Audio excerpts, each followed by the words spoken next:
자, 오늘 말씀은 지난주에 이어서 함께 좀 중복되어지는 말씀을 함께 더 살펴보도록 하겠습니다. 마태복음 21번입니다. 자, 제목 같이 한번 읽어볼게요. 다 같이 시작. 걸레는 아무리 빨라도 걸레다. 네, 주부되어지신 분들은 조금 이해가 되실 거예요. 걸레는 아무리 빨아도 그냥 걸레예요. 열심히 빨아서 다음 날에 얼굴을 닦는 수건으로 쓰긴 애매해진다는 내용인데요. 자, 마태복음 5장 21절서부터 26절까지의 말씀 내용을 좀 기억하시면서 함께 읽도록 하겠습니다. 시작. 예수님께서 제자들을 향하여서 그리고 예수님을 모함하는 예수님에게 계속 시비를 걸어오는 서기관들과 바리새인들을 향하여서 율법에 대하여 새로운 해석들을 지금 그들에게 알려주고 계십니다. 어찌 보면 율법에 대하여 박사다, 율법에 대하여 뭐 전문가다라고 얘기할 수 있는 그 바리새인들과 서기관들에게 율법에 대하여 새롭게 해석해 주신다라고 하는 그런 내용, 어찌 보면 그들은 굉장히 마음 가운데 불편함을 아마 느꼈을 것입니다. 하지만 우리가 예수님께서 이 율법에 대해서 지금 어떤 접근 방법을 가지고 어떻게 설명하시느냐라고 하는 것을 따라서 우리가 어떻게 신앙생활을 해야 하느냐라고 하는 것에 대한 기준들을 우리가 올바로 세워나갈 수 있어야 된다라고 하는 거예요. 그래서 우리 지난주에 이어서 우리 다시 한번 우리 살인하지 말라라고 하는 내용들을 조금 더 집중해서 살펴보도록 하겠습니다. 자, 세 가지로 우리가 좀 살펴볼 텐데요. 자, 첫 번째는 제목과 같은 내용이에요. 다 같이 시작. 걸레는 아무리 빨아도 걸레다. 자, 율법주의. 참 무슨 뜻이냐? 내가 열심히 율법을 지키면 구원받을 수 있다, 천국 갈 수 있다, 거룩해질 수 있다 라고 하는 그런 개념일 것 같아요. 자, 그 율법주의에 대하여 예수님께서 비판하시는 내용이에요. 자, 이 내용들 가운데 보면 율법주의에 가장 큰 두 가지 문제를 우리가 짚어볼 필요가 있습니다. 두 가지 문제인데 우리가 지난주에 살펴봤던 내용이 아마 첫 번째 문제일 것 같아요. 자, 어떤 내용이었느냐? 더 열심히 율법을 지켜 행하면 내가 스스로 어떻게 될 수 있다? 깨끗해지거나 거룩해질 수 있다라고 하는 착각이에요. 그래서 어찌 보면 오늘 말씀에 대해서 잘못 해석하게 되면 사람을 죽이지 않는 것만이 살인이 아니라 그것에 합당한 말이나 행동이나 마음들 이런 모든 것들이 동반되어져야 한다라고 하는 예수님의 해석을 오해하게 되면 어떻게 보면 바리새인들이나 서기관들보다도 더 철저하게 이를 악물고 이 율법들을 지켜내야 한다, 그래야 천국을 간다라고 하는 것으로 우리가 착각할 수 있다는 거죠. 근데 사실은 그게 본질이 아니다라고 하는 것입니다. 그래서 첫 번째 문제가 율법을 열심히 지키면 내가 거룩해질 수 있다는 착각이에요. 두 번째 문제가 뭐냐면 나는 거룩하게 지키는 것 같아요. 근데 살다 보니까 주변에 있는 사람들 가운데 율법을 잘 못 지키는 사람들이 발견이 되는 거예요. 이 사람은 이런 죄를 졌고 저 사람은 저런 죄를 짓고 어떻게 보면 오늘날 뉴스에서 이렇게 보다 보면 심지어 목사들까지도 별 희한한 죄들을 다 짓고 있잖아요. 이제 그런 상황들 가운데서 어떤 사람들이 이제 일어나기 시작하느냐? 지키지 못하는 사람들, 소위 말하면 드러난 죄인들을 적나라하게 비판하는 것으로 인하여 스스로의 결백과 스스로의 거룩을 증명하려고 하는 간사한 사람들이 나타나게 시작합니다. 자, 말을 좀 어렵게 드렸는데 무슨 얘기인지 아시겠죠? 내가 깨끗하다, 내가 거룩하다라고 하는 걸 증명하는 게 쉬워요, 어려워요? 여러분, 굉장히 어렵습니다. 그렇기 때문에 어떤 방법으로 내가 거룩하다라고, 내가 괜찮은 성도다, 내가 괜찮은 크리스찬이다라고 하는 걸 증명하려고 애를 쓰느냐? 잘못한, 드러난 죄인을 향하여 적나라하게 비판해 보는 거예요. 그래서 뭘 간접적으로 증명하려고 하느냐? 나는 그들보다 어떠다는 거예요. 깨끗하다. 나는 그들보다 더 괜찮다라고 증명해내려고 애를 쓰는 간사한 사람들이 나오게 된다는 거예요. 그게 바로 율법주의자고 그게 바리새인과 서기관들의 모습이다라는 거죠. 자, 이 두 가지가 큰 문제예요. 자, 얼마 전에 우리가 설을 세면서 청년들 같은 경우에는 이제 설을 세기 위해서 어르신들을 만나러 내려가는 걸 별로 요즘에는 안 좋아합니다. 이제 왜냐하면 어르신들을 만나면 꼭 물어보시는 게 있어요. 뭘 물어봐요? 두 가지. 결혼은 했느냐? 취업은 했느냐? 이 두 가지를 꼭 물어보세요. 근데 요즘에 참 어렵잖아요. 결혼하기도 힘들고, 취업하기도 힘들고. 그러면 이제 못했다, 아직 안 됐습니다 라고 얘기하면 거의 10중 8구 어르신들이 하시는 이야기가 뭐예요?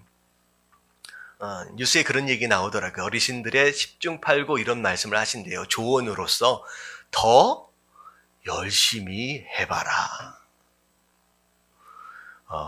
격려지잖아요. 위로의 말씀이신데요. 사실은 더 열심히 해봐라 라고 하는 내용은 곧 뭐라는 거예요? 지금 이 청년이 결혼 못하고 취업 못하는 이유가 뭐 때문이다?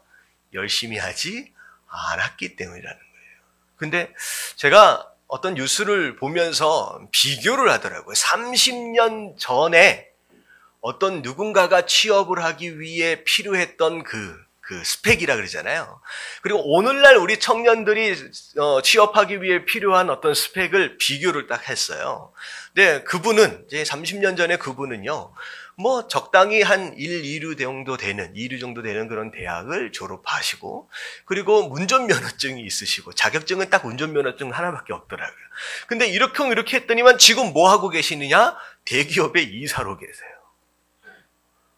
근데 오늘날 청년들의 스펙을 쫙 정리를 했는데 완전 인류대학, 스카이라고 얘기하잖아요. 인류대학을 딱 나오고 스펙을 딱 보니까 자격증이 운전면허는 가장 기본이고, 아니 어학연수서부터 시작해가지고 유학서부터 안 한 게 없어. 거의 자격증만 한 10개야. 근데 지금 뭐 하고 있어요?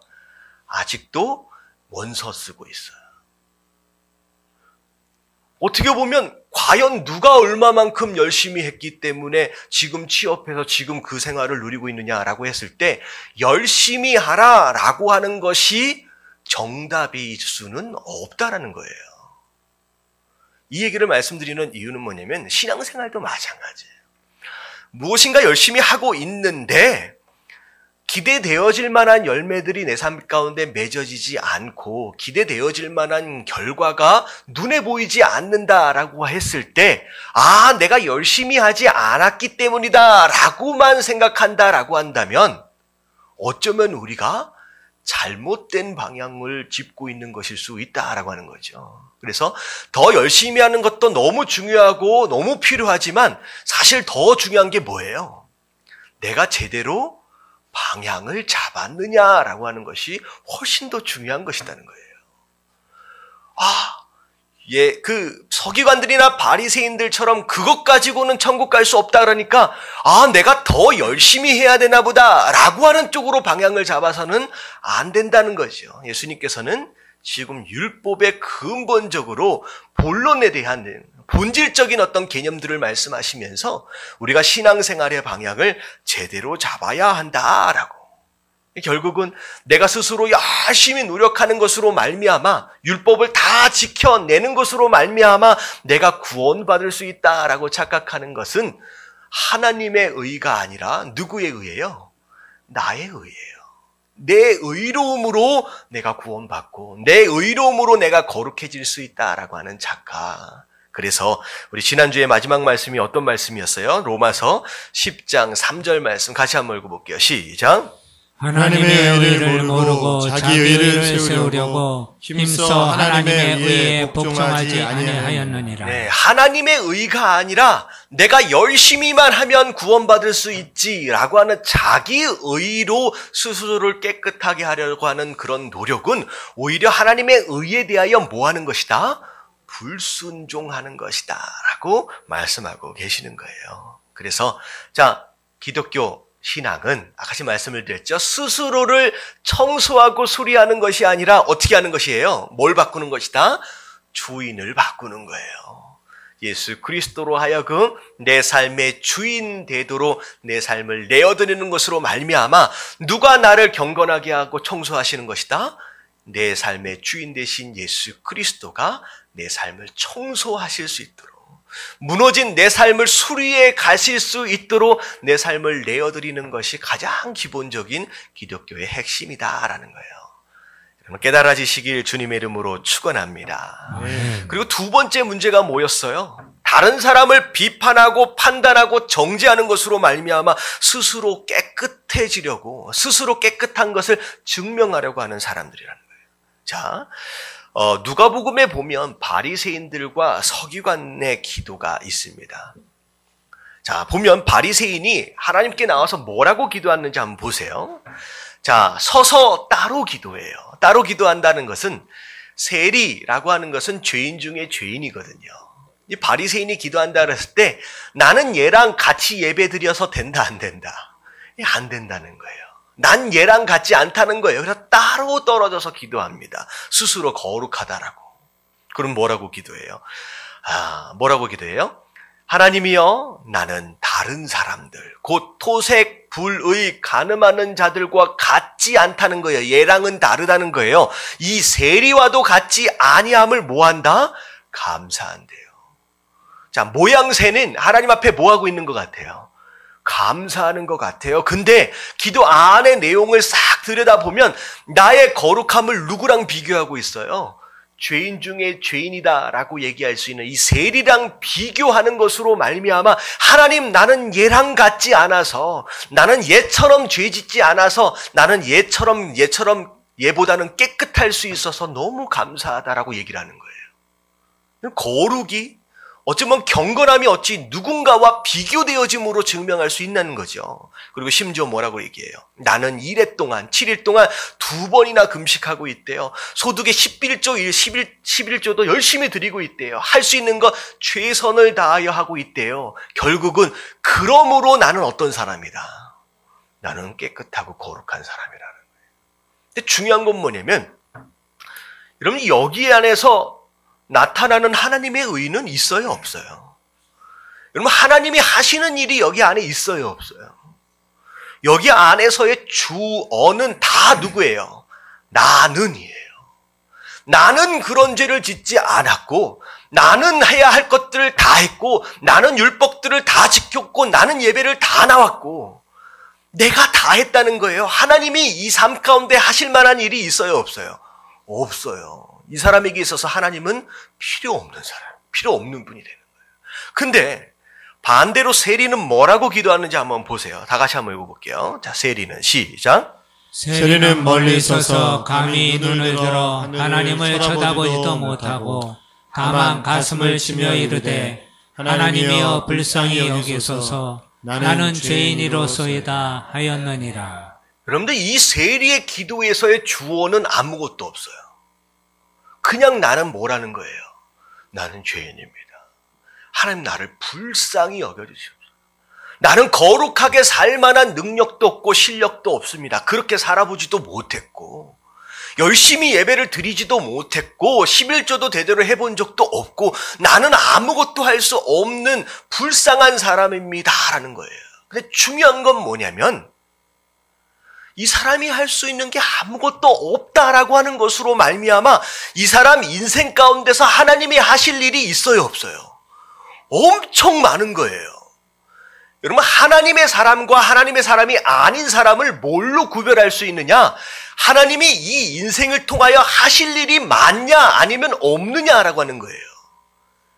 여러분, 바리새인의 경우와 세리의 경우로 구별하여 보자는 거예요.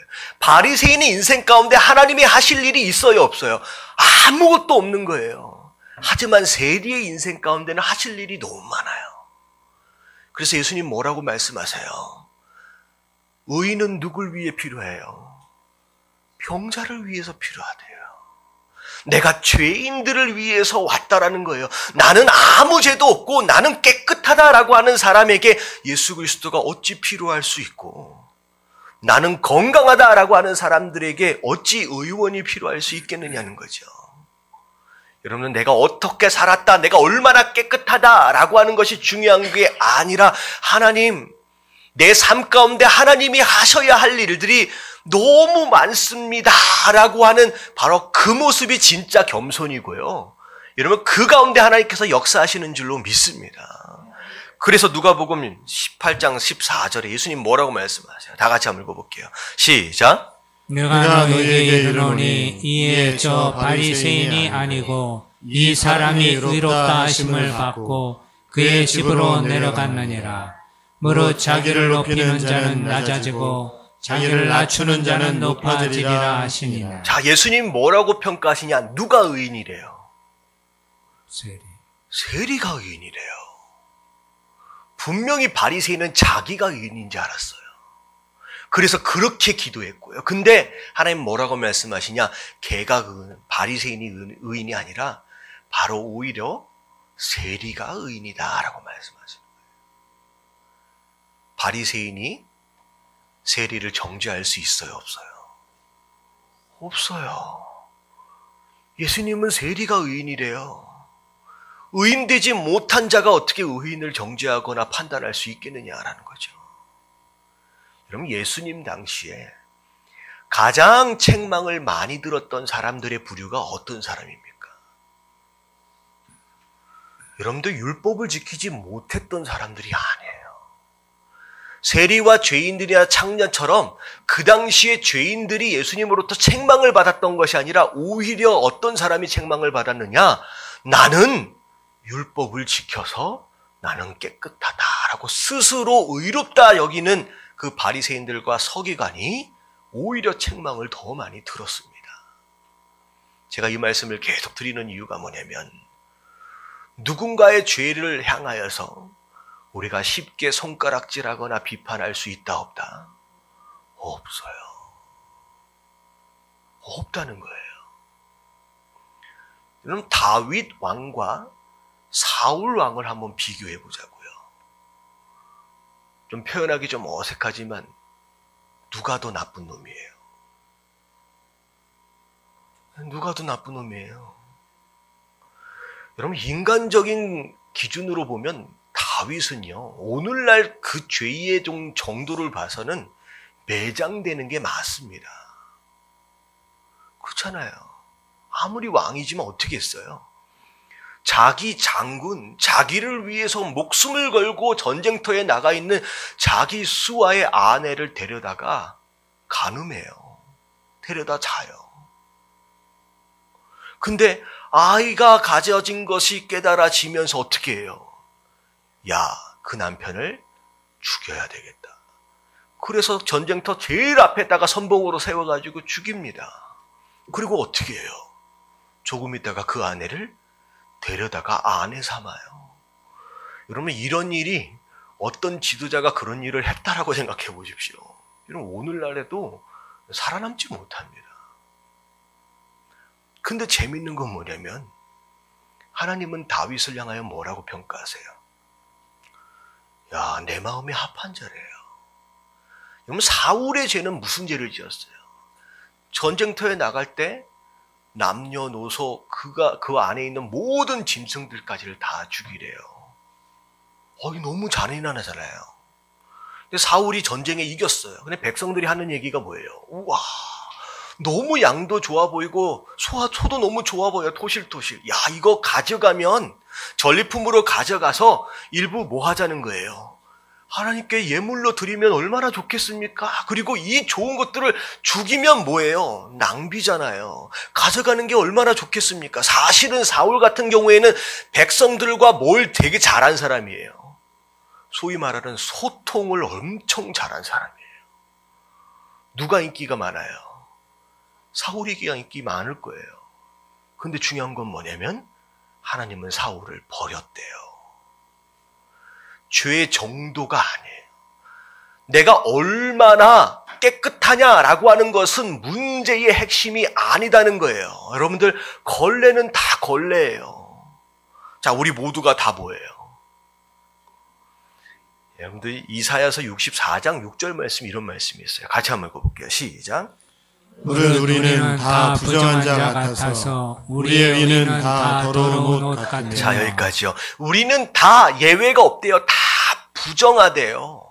그러면서 뭐에 비유하시냐? 우리의 의, 아무리 뭘 열심히 해본들 우리는 거기서 거기래요. 뭐래요? 더러운 옷이래요. 여러분, 이 더러운 옷은요, 원어로 보면요, 걸레란 뜻이에요. 아무리 빨아도 안 되는 존재라는 거예요. 근데 내가 조금 더 깨끗해 보여진다라고 해서 걸레가 걸레를 비판하고 판단하고 정죄한다라고 하는 것은 하나님 앞에서 오히려 뭐가 있느냐? 도토리 기적이라는 거예요. 50보 100보라는 거예요. 여러분들 다른 사람들을 비판하고 여러분 다른 사람들을 판단하고 정죄하는 자의 자리에 서 있지 않으시길 주님의 이름으로 축원합니다. 인터넷 들어가 보면 그런 게 너무 많아요. 막 비판하면서 스스로를 뭘 하고 있느냐? 그래도 나는 얘보다 낫지. 근데 하나님은 그게 아니래요. 너도 똑같이 더럽다라고 말씀하시는 거예요. 여러분 깨달아지시길 주님의 이름으로 축원합니다. 그래서 우리의 의는요 소망이 없는 거예요. 아무리 뭐 해도 씻어서 될 수 있는 게 아니래요. 그래서 이번에 이 사건들 통하여서 누가 어떤 교단에서 그런 얘기를 하더라고요. 목사를 뽑고 뭘 할 때 인성을 봐야 하고 인격을 봐야 안 된대요. 여러분 인격과 인성이 보여요, 안 보여요? 여러분 그걸 어떻게 찾아냅니까? 더군다나 이번에 사고 난 게 누구예요? 그냥 목사가 아니라 신학교에서 강의하는 존경받는 교수예요. 다시 말하면 목사들을 가르치는 사람이에요. 누가 누굴 보고 인격과 인성을 따라서 목사를 세우겠다라고 얘기할 수 있는 거예요. 그러면 인성, 좋은 인격 그런 건 존재하지 않습니다. 그냥 더러운 옷이에요. 우리 스스로는 소망이 없는 거예요. 그래서 결론이 그 다음 구절이 나와 있어요. 7절에. 자, 앞에 부분만 한번 읽어볼게요. 다 같이 시작. 주의 이름을 부르는 자가 없으며 스스로 분발하여 주를 붙잡는 자가 없어. 네, 하나님 뭐라고 말씀하시냐? 다 더러운 옷과 같다. 다 부정한 자다. 다 걸레다라고 말씀을 하시면서 하나님이 뭘 기대하셨느냐? 주의 이름을 부르는 자가 없고 스스로 분발하여 주를 잡는 자가 없다는 거예요. 하나님 기대하셨던 것이 무엇이었느냐? 스스로 어떻게든 열심히 살아보려고 애를 쓰는 자기 의를 세는 사람이 아니라 누구를 부르는 자? 하나님의 이름을 부르는 자. 끝까지 하나님을 붙잡는 자를 하나님께서 찾고 계셨다라고 하는 거예요. 여러분 이게 소망인 줄로 믿습니다. 열심히 어떻게 해서 내가 좀 더 나은 인격을 갖춰보겠다, 좀 더 나은 인성을 갖춰보겠다라고 하는 노력이 아니라 하나님 나는 죄인입니다. 나도 똑같이 더럽습니다 라고 하는 걸 인정하는 가운데 누구의 이름을 부른다? 하나님의 이름을 부르는 거예요. 하나님을 붙잡는 사람, 여러분 이 사람을 하나님께서 찾고 계시는 것이고 우리가 그래도 이 땅 가운데 좀 더 거룩해질 수 있는 유일한 소망이다라고 하는 거 여러분 깨달아지시게 되길 주님의 이름으로 축원합니다. 자, 그래서 고린도후서 5장 4절부터 5절을 보면 참으로 이 장막에 있는 우리가 짐진 것 같이 탄식하는 것은 이 장막은 육신이에요. 육신을 입고서 이 땅을 살아가는데 탄식할 수밖에 없대요. 왜? 뭐 때문에 탄식해요? 또 죄를 지었어요. 또 넘어지는 자기의 모습을 보면서 탄식할 수밖에 없대요. 근데 벗고자 함이 아니래요. 이 얘기는 뭐냐면 우리가 거룩해질 수 있는 우리의 의라고 하는 것은 뭐 씻어내거나 벗어질 수 있는 그런 것이 아니라 오히려 뭐 하는 것이다? 덧 입고자 하는 것이다는 거예요. 뭘 덧입어요? 여러분 예수 그리스도로 덧입는 거예요. 여러분 은혜로 덧입는 거예요. 이 방법밖에 없다라고 하는 거예요. 근데 중요한 건 뭐냐면 덧입어짐으로 말미암아 우리가 경건해질 수 있는 방법이 있는데 사실은 그건 누가 하시는 것이다. 자, 5절 말씀 다 같이 시작. 곧 이것을 우리에게 이루게 하시고 보증으로 성령을 우리에게 주신 이는 하나님이시니라. 네, 우리를 깨끗하게 하시고 우리를 거룩하게 세워가시는 분은 내가 아니라 누구다? 성령 하나님이에요.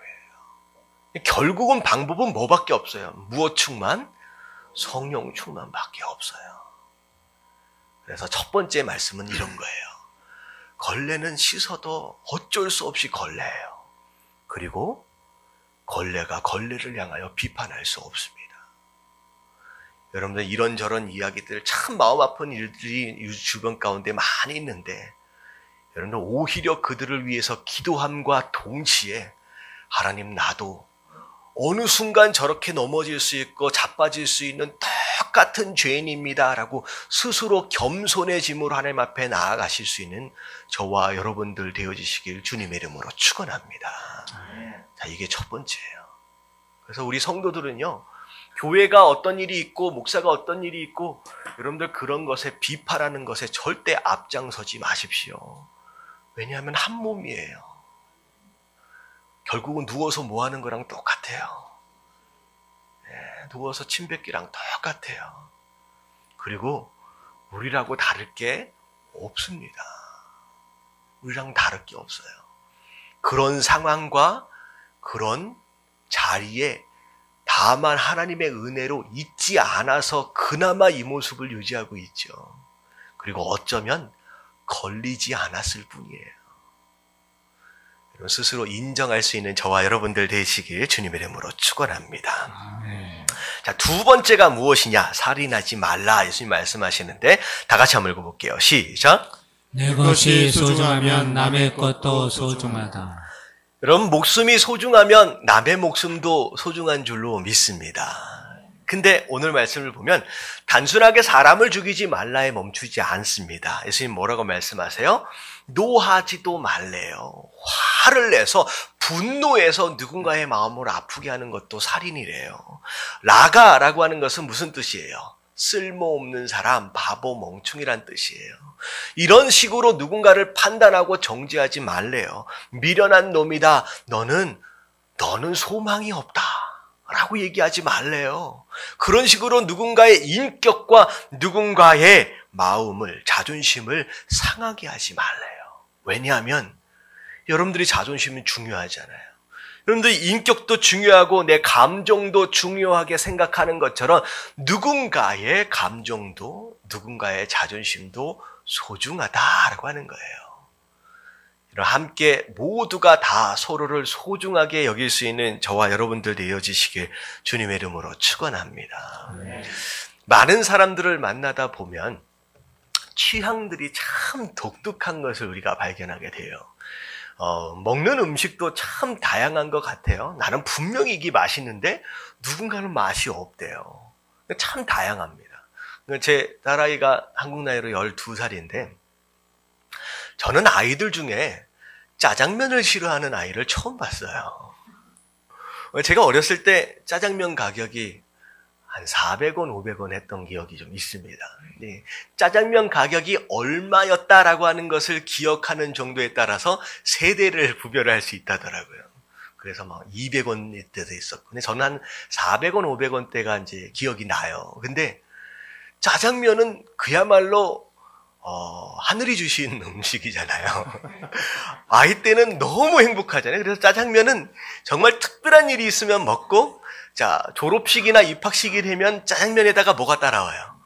탕수육이 따라오면 그야말로 금상첨화. 너무 맛있잖아요. 근데 짜장면을 싫어하는 애는 저는 처음 봤습니다. 그러니까 음식을 먹는 취향도 너무 다르고요.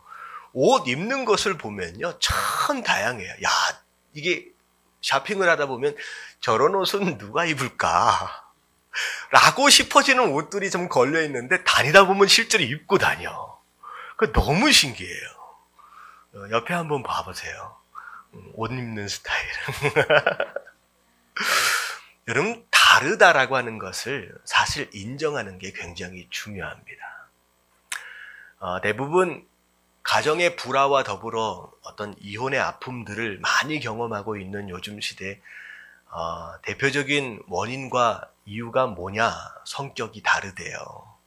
우리 부부가 너무 달라서 헤어졌대요. 사실은요, 만나서 살다 보면, 사실은 만나기 전에, 결혼하기 전에 사실 다른 것 때문에 매력을 느낀 거였거든요.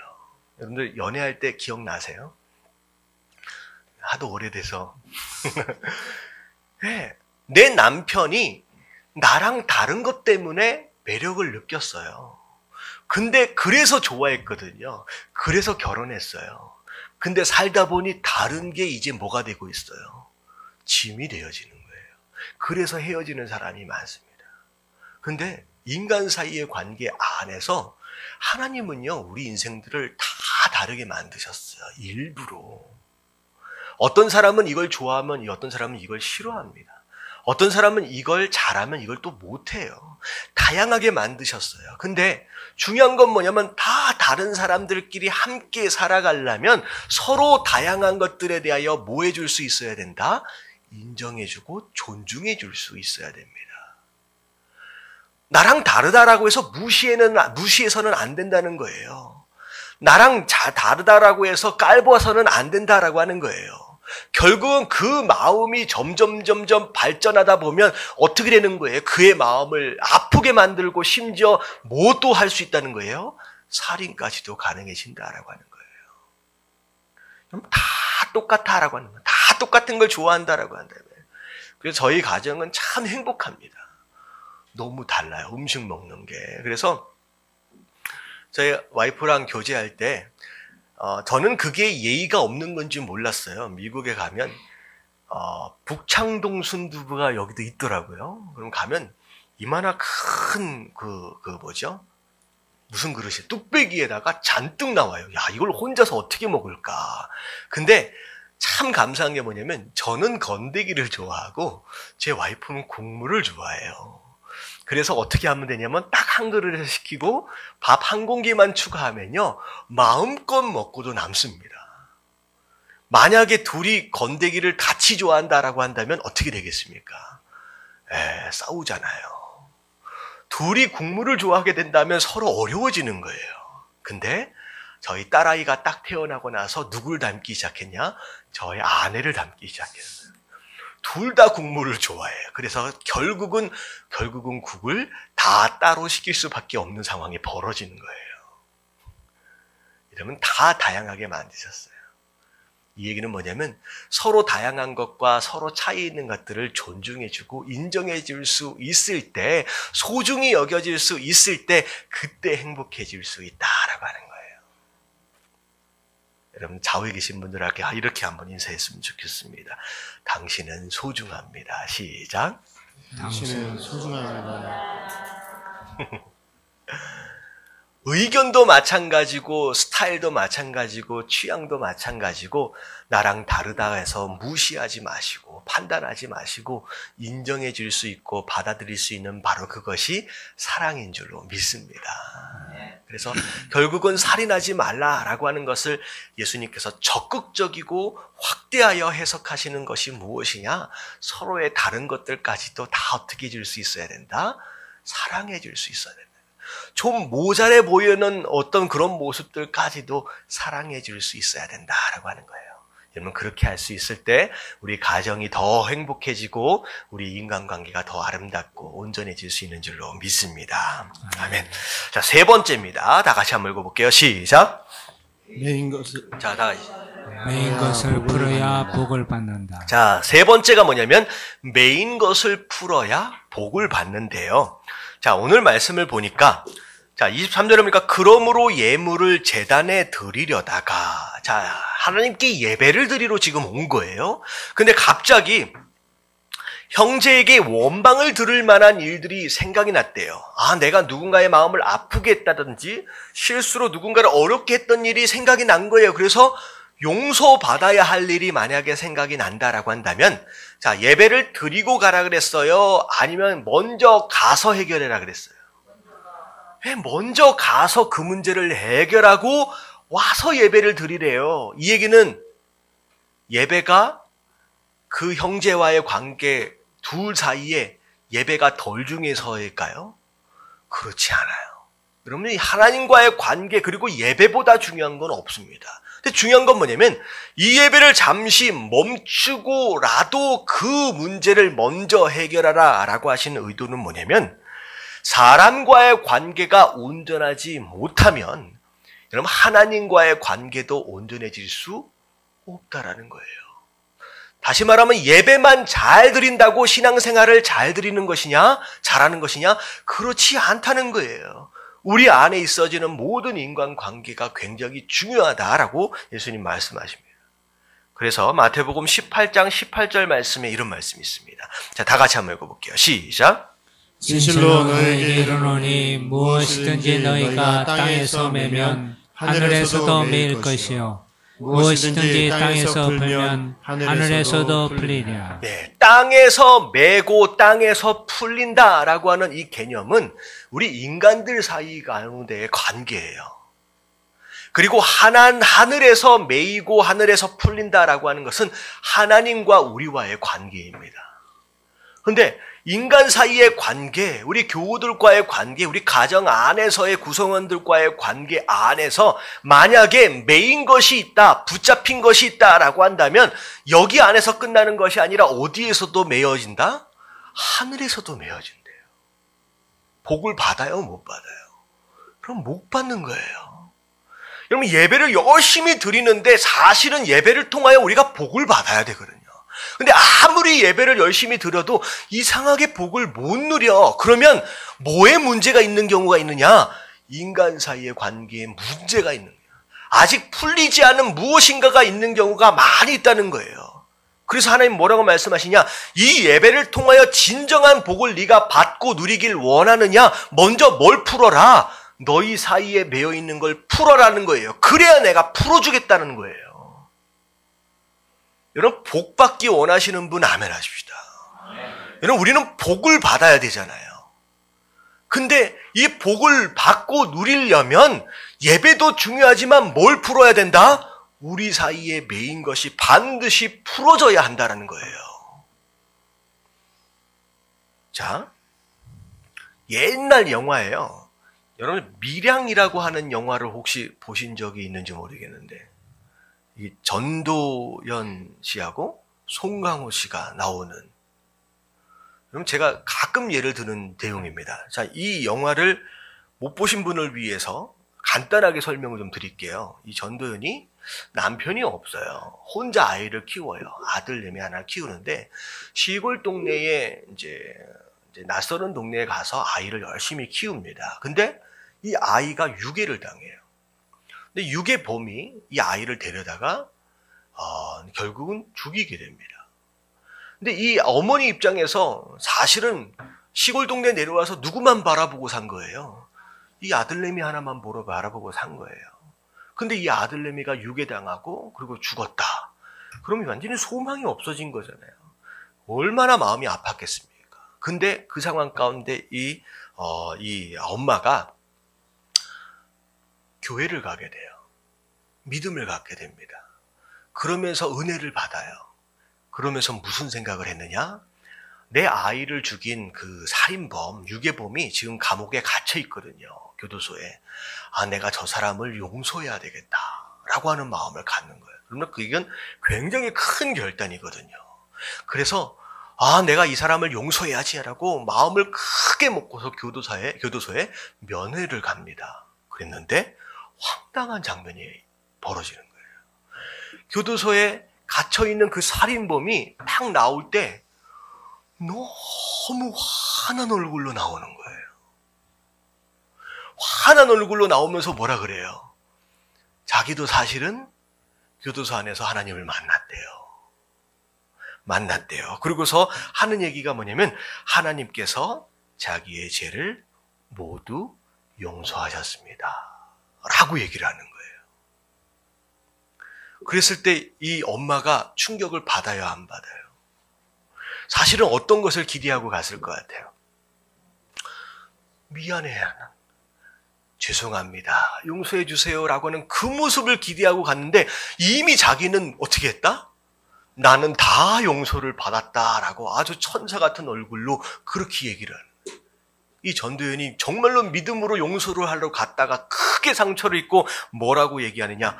어떻게 하나님이 나보다 먼저 용서할 수 있느냐?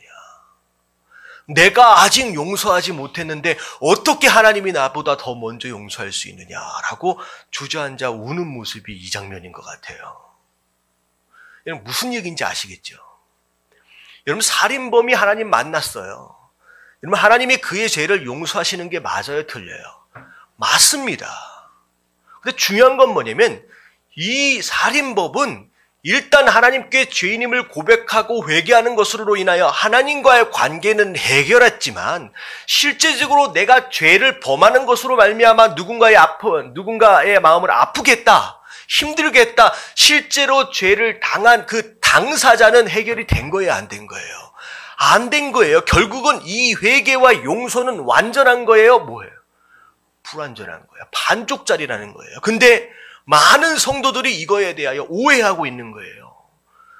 내가 실제적으로 어렵게 만들고 힘들게 만들었던 그 사람은 별로 상관하지 않고 하나님 앞에 회개하고 용서받으면 그걸로 끝이라고 생각하는 거예요. 근데 중요한 건 뭐냐면 만약에 용서하지 못하고 용서받지 못한 상태에서 그 사람이 나를 향하여 분노를 가지고 있고 나를 향하여 원망을 가지고 있다라고 하는 것은 마치 무엇과 같다?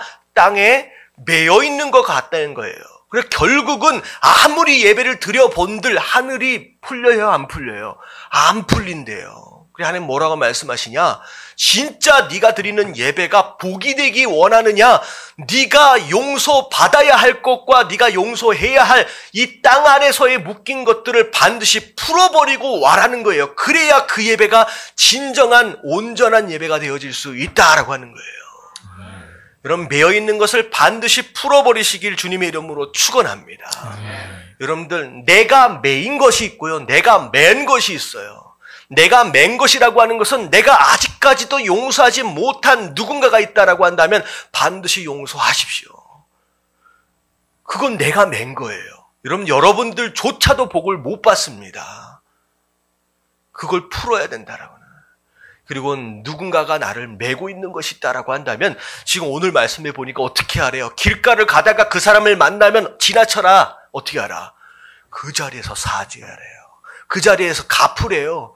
그래야 온전한 예배되어질 수 있다라고 말씀하시는 거예요. 누가 그런 말씀을 하시더라고요. 목사님이 직접 당해보지 못해서 용서하라고 하시는 거라고.